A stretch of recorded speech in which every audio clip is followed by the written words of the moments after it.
कभी कभी इंसान के जीवन में ऐसा मोड़ आता है कि शायद जीवन में कभी भी उसके साथ वैसा मोड़ टर्न नहीं लिया था। एक व्यक्ति को जो है कानून का गुहार लगाते लगाते और कानून का जो दायरा होता है, कानून के दायरा तक जाते जाते उनकी चप्पल खींच गई थी। कानून के लिए उन्होंने बहुत प्रयास किए, कानून से बहुत गुहार लगाए, पैर हाथ पकड़े, पर उनको कानून से इंसाफ नहीं मिलती है। जब उन्हें कानून से इंसाफ नहीं मिलती है तो उस व्यक्ति ने कुछ ऐसा कदम उठाता है कि जिसे आप शायद पहली बार सुनने वाले होंगे।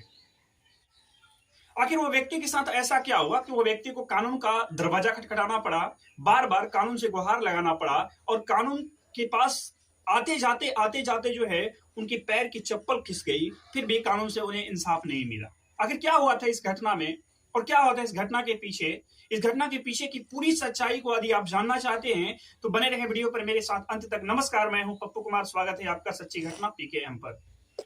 आज की जो घटना है काशीपुर की घटना है और मैं उस व्यक्ति का नाम नहीं बताऊंगा, इसलिए नहीं बताऊंगा, प्राइवेसी के लिए मैं उस व्यक्ति का नाम को खुलासा नहीं करना चाहता।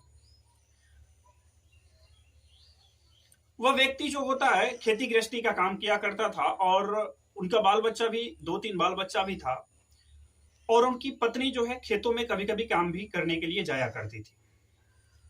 लेकिन एक बार कुछ ऐसा होता है कि उनकी पत्नी जाती है खेतों में काम करने के लिए और जैसे ही खेतों में काम करने के लिए गई, शाम हो गया था और शाम के वक्त में ऐसे 2 लोग आते हैं उनके पत्नी के पास में और आने के बाद जो है उनके साथ अश्लील हरकत करने लगते हैं। उनकी पत्नी जो होती है उस व्यक्ति का, उनकी पत्नी बहुत ही उन्हें समझाने का प्रयास करती है वो दोनों व्यक्ति को, और वह दोनों व्यक्ति जो होते हैं कहीं दूर गांव का नहीं होते हैं, बाहर से नहीं होते हैं, बल्कि उन्हीं के गांव के होते हैं, उन्हीं के आसपास के लोग होते हैं। बहुत समझाने के बावजूद भी जो दोनों लोग होते हैं उनकी पत्नी को बातों को नहीं मानते हैं और उनके साथ अश्लील हरकत कर देते हैं, उनके साथ दरिंदगी कर देते हैं। उनकी पत्नी जो होती है फिर वहां से भागे दौड़े अपने घर आती है और घर आकर अपने पति को यह बात बताती है कि 2 लोगों ने मिलकर मेरे साथ ऐसा घटना का अंजाम दिया है और उस व्यक्ति का नाम भी बताती है उनकी औरत। उसके बाद जो उनका पति होता है वह थाने में जाता है और थाने में जाकर एफआईआर दर्ज करवाता है उन दोनों के खिलाफ। फिर प्रशासन जो होती है, प्रशासन तो उस समय अपना काम करती है कि वो दोनों व्यक्ति को जो है गिरफ्तार कर लेती है। उसके बाद 5 से 6 महीने तक जो है वो दोनों व्यक्ति जेल के अंदर रहते हैं, उसके बाद जो है बाहर छूट आते हैं। वह जो दोनों व्यक्ति होते हैं कुछ पैसे वाले होते हैं और कानून को जो है पैसे के बल पे खरीद लेते हैं। क्योंकि आज के डेट में हर जगह यदि देखा जाए तो कानून किनके लिए है? जो गरीब लोग हैं, जो गरीब तबके के लोग हैं, यदि कोई घटना कर देते हैं उनके लिए कानून है। यदि जो पैसे वाले लोग हैं उनके लिए कोई कानून नहीं है, उनका वहां कोई सुनने वाला नहीं है। गरीब के लिए वहां कोई सुनने वाला नहीं है। आपके पास पैसा है तो सब सुनेगा, फर्जी डॉक्यूमेंट तैयार हो जाएगा और उस आरोपी को बचा लिया जाता है।